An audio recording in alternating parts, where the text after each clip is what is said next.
Hello and welcome to another Ignite Purpose Leadership Tip.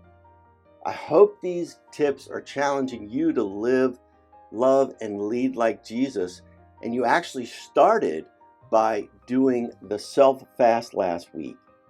Because once you begin to evaluate how much you put into yourself first, you can then begin to move out of that comfort zone and begin to embrace where life begins. The effects that this can have on your relationships will be amazing. People in your world will respond to your selflessness and hopefully become less selfish too. When we see someone else being generous to us, it makes us want to be generous back. On the other hand, all sin is actually selfishness. All sin is choosing to give into something that you want, that you feel serves you in the moment.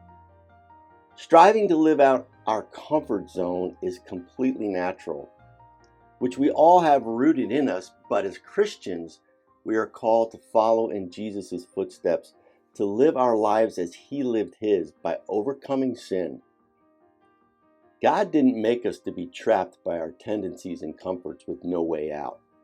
Following in Jesus' footsteps is only attainable if we decide to give up living for ourselves and live completely for God's will in our life instead of our own. Last week I shared Luke 9:23, and the passage continues in verse 9:24, where it says, "For whoever wants to save their life will lose it, but whoever loses their life for me will save it." So what practical action can you take from this week's tip?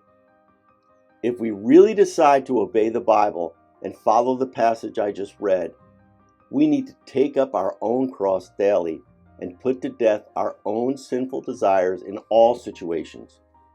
That means not once, not twice, not just sometimes, not when I feel like it's my turn, but all the time. This is the way Jesus lived His life each day, and this is also how we are meant to live our lives.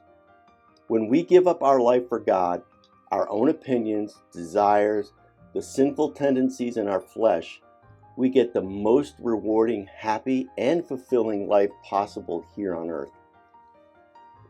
What selfish sin do you need to give up this week to live, love, and lead like Jesus more now than before? I hope that you actually do the self-fast and it really reveals to you the things that you need to change in your life to move forward with God. Have a great week.